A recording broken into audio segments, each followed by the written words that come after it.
Hola a todo el mundo y bueno, una gran bienvenida a una nueva exploración a fondo. Hola, ¿qué tal? Hoy vamos a diseccionar un tema que, la verdad, es bastante delicado e intrigante. Sí, desde luego. Es un tema complejo. Tenemos sobre la mesa la historia de una familia que ha saltado por los aires debido a tres factores muy concretos. Hablamos de una fama extrema, cantidades astronómicas de dinero y una exposición mediática que literalmente devora todo a su paso. Totalmente. Toda esta disección se apoya en un material sumamente revelador. Se trata de una entrevista exclusiva que concedió Guido Icardi. El hermano del futbolista. Exacto, el hermano del archiconocido futbolista Mauro Icardi, al canal de YouTube Jotax Digital. Y a ver, hay que aclarar algo desde el principio para situarnos. Quien busque aquí un simple titular de prensa rosa o de cotilleo puro y duro se equivoca de lugar. Claro, porque no va de eso. Para nada. Lo que tenemos entre manos es un caso de estudio psicológico fascinante. Es una ventana a cómo el éxito masivo puede llegar a fracturar los vínculos más básicos. Esos que damos por sentados. Los de sangre. Sí, porque obliga a preguntarse qué tiene que pasar por la cabeza de alguien para ignorar por completo a su propio hermano el día de su cumpleaños. ¿O qué nivel de ruptura existe para que un familiar directo tenga que ir a la taquilla, sacar su cartera y comprar una entrada en la grada visitante para ver a su hermano hacer su trabajo en el campo? Lo fascinante de esto es que la familia Icardi no es solo una anécdota aislada, sino que sirve como un microcosmos perfecto para entender un fenómeno mucho más amplio. Permite examinar con lupa ese aislamiento brutal que suele acompañar al ascenso social y económico extremo. A veces es voluntario, otras veces parece un daño colateral, pero siempre reconfigura la realidad. Ya te cambia el mundo. Exactamente. Cuando un miembro de un grupo familiar alcanza un estatus estratosférico, su mundo de referencia cambia drásticamente. Las preocupaciones cotidianas de su familia de origen empiezan a parecerle de otro planeta. Y eso genera una brecha que, si no se gestiona, termina convirtiéndose en un abismo. Y precisamente por eso es un tema tan atrapante para nuestra audiencia. Porque, aunque la inmensa mayoría de la gente que nos escucha no tiene hermanos que sean estrellas de fútbol internacional... Sería raro. Ya ves. O cuñadas que acaparen las portadas de todo el mundo, pero las dinámicas de fondo son universales. Sí, el orgullo herido. El orgullo herido que levanta muros, la formación de bandos dentro de una misma casa o la simple incomunicación. Son escenarios con los que la verdad cualquiera puede llegar a identificarse. Absolutamente. Vale, vamos a desgranar esto desde el principio para entender la magnitud del muro de silencio. Si seguimos la cronología, hay un punto de inflexión clarísimo. La boda. La boda de Mauro con Wanda Nara. Curiosamente, fue un evento de aparente unión. Estaban todos. Estuvo toda la familia presente. La hermana Ivana, el propio Guido e incluso la madre, que voló directamente desde España para asistir al enlace. Pero parece que tras ese brindis nupcial se bajó un telón de acero. Madre mía. El contacto pasó a ser prácticamente nulo. Y Guido cuenta un par de anécdotas en esa entrevista que te dejan verdaderamente heladas. Son detalles muy ilustrativos y resulta especialmente revelador el tono que utiliza Guido al contarlos. No es un relato lleno de ira o de gritos, sino que transmite una mezcla de resignación y de asombro sostenido en el tiempo. Como si no lo entendiera todavía. Eso es. Como si todavía estuviera intentando descifrar un rompecabezas al que le faltan piezas. Esa es la sensación exacta que me dio a mí como presentadora al ver el material. Pensemos en el viaje a Suiza. Guido viaja hasta allí con la ilusión de ver jugar a su hermano en un partido oficial. En cualquier familia normal, o incluso no tan normal, uno asumiría que el jugador dejaría un par de pases VIP. O unas entradas en la zona de familiares, al menos. Pues la realidad fue muy distinta. Mauro no movió ni un dedo. Guido explica que tuvo que comprarse su propia entrada como un aficionado más y terminó sentado en la grada visitante, Es que es muy fuerte. viendo jugar a su hermano rodeado de los hinchas del equipo contrario. Y el asunto de la incomunicación digital es igual de frío. Lo del cumpleaños. Sí. Guido relata que le mandó un mensaje de WhatsApp para felicitarle el cumpleaños a Mauro. Un gesto mínimo, lo más básico que se despacha en cualquier relación humana. Totalmente. La respuesta de Mauro fue abrir el mensaje, leerlo y clavárselo en visto. Ni un simple gracias, nada. el silencio absoluto como declaración de intenciones. Si conectamos esto con el panorama general de las dinámicas de poder en familias fracturadas por el dinero, vemos una disonancia tremenda. Por un lado tenemos esta frialdad emocional y comunicativa casi total. Claro. La grada visitante y el mensaje ignorado son símbolos de un rechazo personal directo. Pero paradójicamente, la misma entrevista revela que nunca existió una disputa por cuestiones económicas. Es verdad, no hubo peleas por dinero. Al contrario, Mauro tuvo gestos financieros de gran envergadura. Sin ir más lejos, le compró una casa y un todoterreno a su padre, al instalarse en la ciudad de Rosario. Entonces la gran pregunta es, ¿cómo encaja la figura de alguien que regala propiedades con la de un hermano que se niega a teclear un simple gracias en el móvil? ¿Es como si fuera más fácil pagar que querer? Exacto. Es mucho más fácil firmar un cheque que sostener un vínculo afectivo. La conclusión a la que llega Guido para explicarse esto es bastante triste. Sospecha que al llevar ellos una vida corriente de clase trabajadora, a Mauro su propia familia le da vergüenza frente a su nuevo estatus. Ese contraste es demoledor. Sentir que tu hermano te aparta porque ya no quedas bien en su nuevo escaparate de lujo. Y ese silencio digital y emocional no solo se trata de mensajes sin responder, crea una realidad rarísima donde un hermano se acaba enterando de los grandes hitos vitales del otro por los rumores de la prensa. De locos. De locos. De hecho, hay un momento en la entrevista donde el entrevistador pregunta por la vida amorosa de Mauro. Y Guido casi de pasada suelta que ha escuchado que Mauro se volvió a casar hace un par de semanas, formando una nueva familia. Lo dice como si nada. Lo deja caer como quien comenta una noticia que ha leído en el periódico esa mañana. Es un dato que queda flotando sin mucha explicación, evidenciando que están viviendo en galaxias completamente separadas. Es la definición de manual de estar alienado. Cuando alguien tiene que recurrir a la prensa del corazón para confirmar si su propio hermano menor ha pasado por el altar o no, la palabra familia pierde todo su significado funcional. Ya no hay confianza, no hay confidencias. Todo se rompe. Todo esto convierte cualquier intento de acercamiento en un campo de minas. Tratar de tender un puente logístico o emocional en estas circunstancias se vuelve tan complejo como organizar una misión diplomática en pleno territorio hostil. Y fíjate que ese territorio hostil se materializa de una forma casi cinematográfica. Aquí es donde la historia da un giro que parece escrito por un guionista de telenovelas. A ver. Guido, que reside habitualmente en Rosario, viaja a Buenos Aires. ¿Y cuál es su destino final? Nada menos que la casa de Wanda Nara situada en Nordelta. Tela. Y para poner en contexto a quienes nos escuchan, Nordelta no es un barrio cualquiera. Es una de las zonas residenciales más exclusivas, blindadas y lujosas de Argentina. Un ecosistema completamente distinto al barrio del que provienen. El objetivo de Guido al adentrarse ahí era totalmente legítimo y humano. Las sobrinas. Quería conocer a sus sobrinas, las hijas de Mauro y Wanda. Llevaba 12 años sin verlas. 12 años. Toda su vida sin haber podido darles un simple abrazo. Pero claro, el escenario de este reencuentro es pura pólvora. Esto plantea una pregunta importante sobre cómo funcionan las lealtades invisibles en los clanes familiares que atraviesan conflictos crónicos. Entrar en esa casa no es un acto neutral. Claro, es tomar partido para algunos. En una disputa tan severa, el mero hecho de mantener contacto cordial con una de las partes enfrentadas es interpretado casi de manera automática como un acto de alta traición por la otra parte.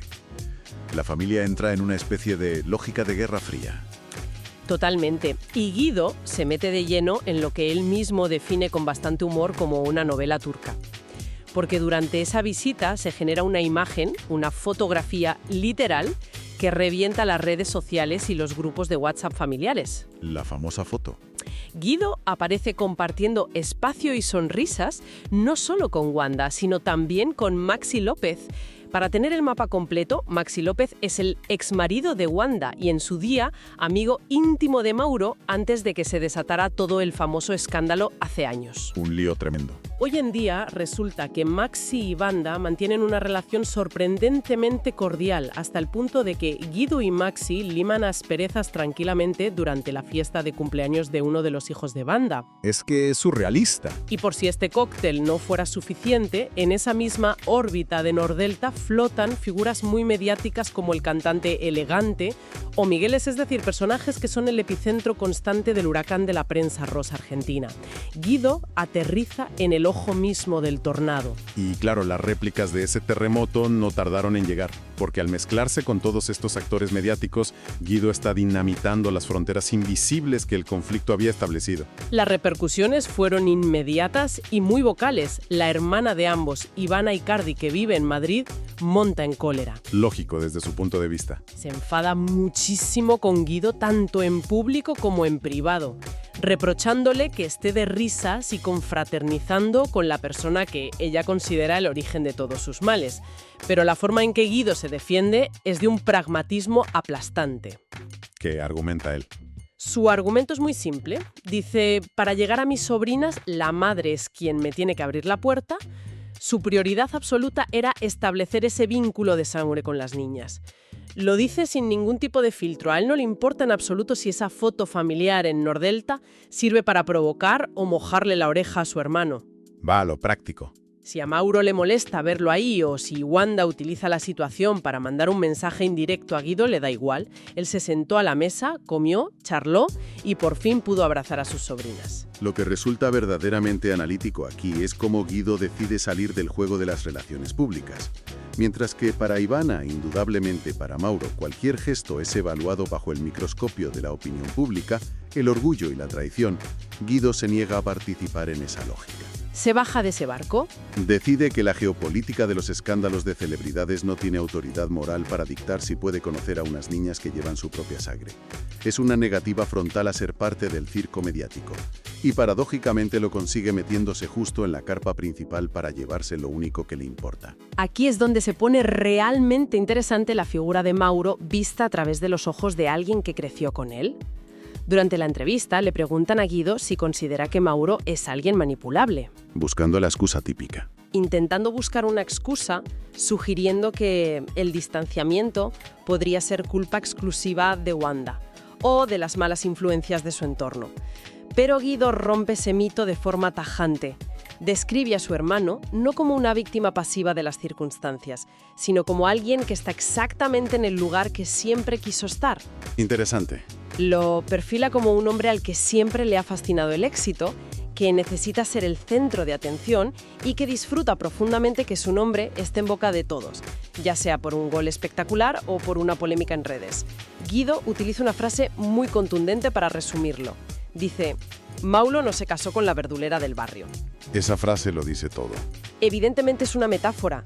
Lo que intenta explicar es que Mauro persiguió activamente esa fama y esa sobreexposición desde que era un chaval, dándole patadas a un balón, y veía que se le acercaba a una cámara de televisión. Es una disección psicológica que desmonta esa narrativa tan común en los medios, donde a veces se retrata a ciertas figuras públicas como rehenes de parejas muy dominantes.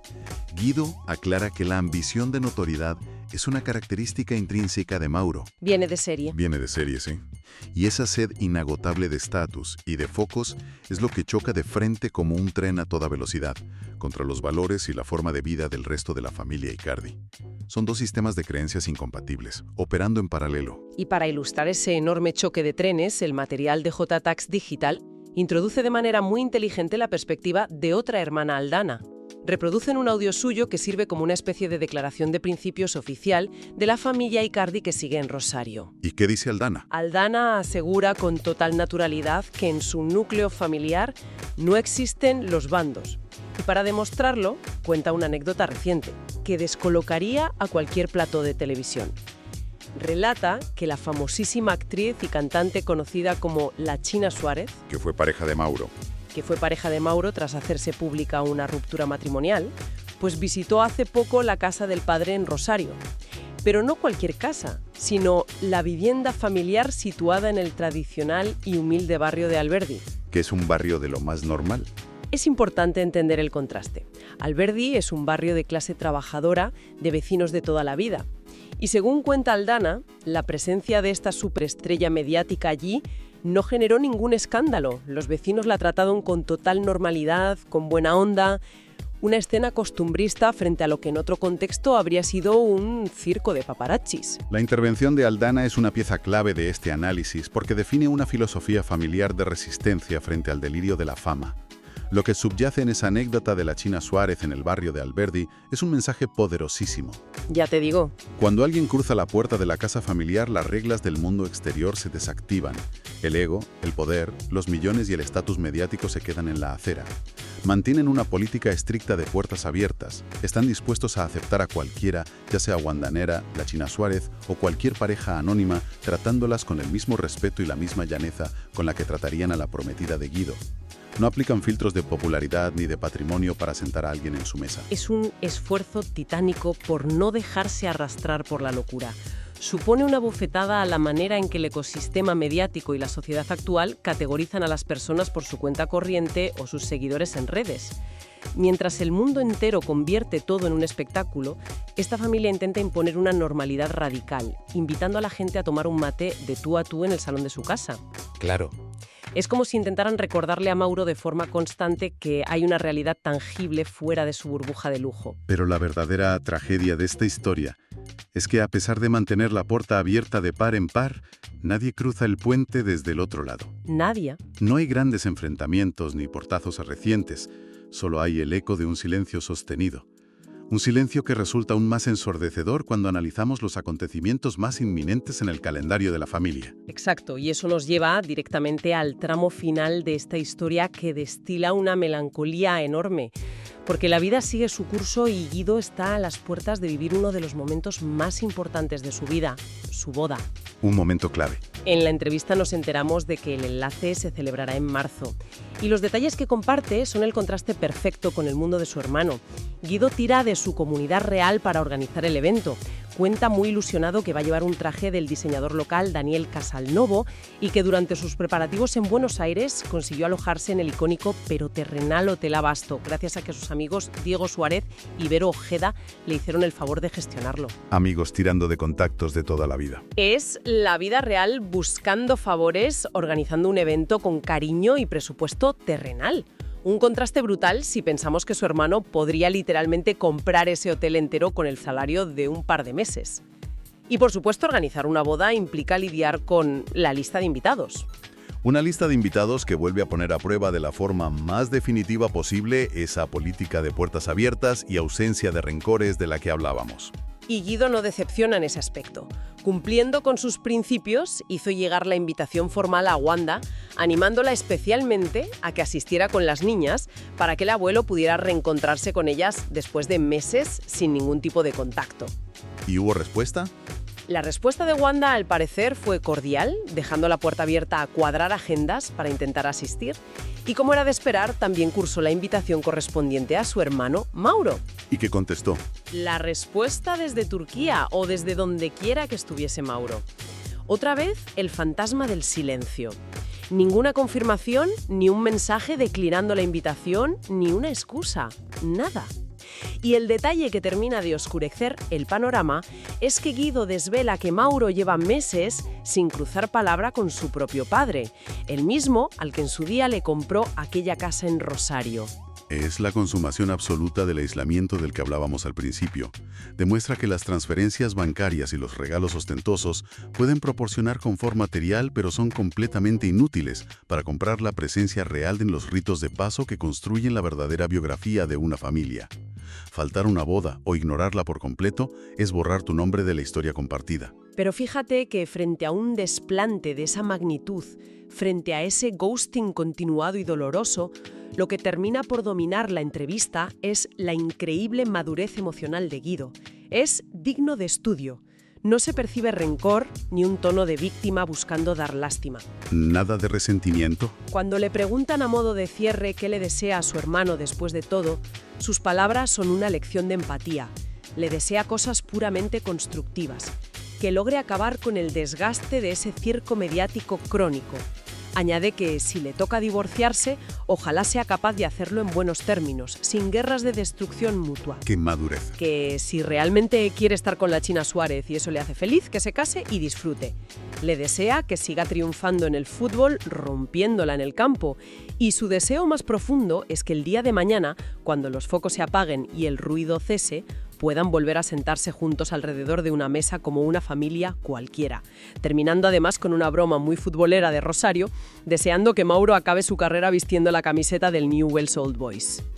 Ese contraste final entre la indiferencia hermética de un lado y la calidez incondicional del otro es el verdadero núcleo emocional de todo este análisis. Es la demostración de que no todos sucumben a la alienación. Entonces, ¿qué significa todo esto si tratamos de sacar una conclusión general? Si resumimos el aprendizaje de esta inversión profunda, podríamos decir que la fama y la riqueza extremas actúan de forma simultánea como una lupa y como un muro de hormigón. Como lupa, magnifica de manera grotesca cualquier roce cotidiano, convirtiendo una simple foto de cumpleaños en una afrenta que genera debates nacionales. Sí, una locura. Pero sobre todo actúa como un muro. Crea barreras invisibles pero impenetrables que aíslan a la persona en una burbuja de cristal. Un lugar donde las leyes de la gravedad emocional se suspenden y donde resulta paradójicamente más sencillo adquirir una mansión millonaria que contestar a un mensaje de felicitación.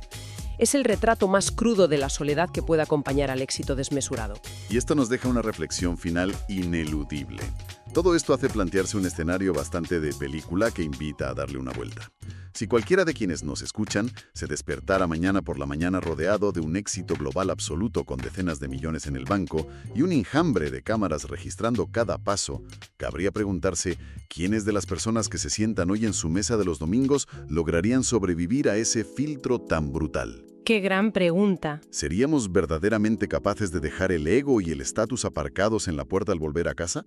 ¿O acabaríamos enviando casi sin darnos cuenta a nuestros seres queridos a la grada visitante de nuestra propia vida? Queda la duda de si este tipo de aislamiento emocional es el peaje inevitable que cobra el éxito desproporcionado, o si en el fondo es una elección personal que simplemente resulta más cómodo disfrazar de circunstancias inevitables. Pies en la tierra.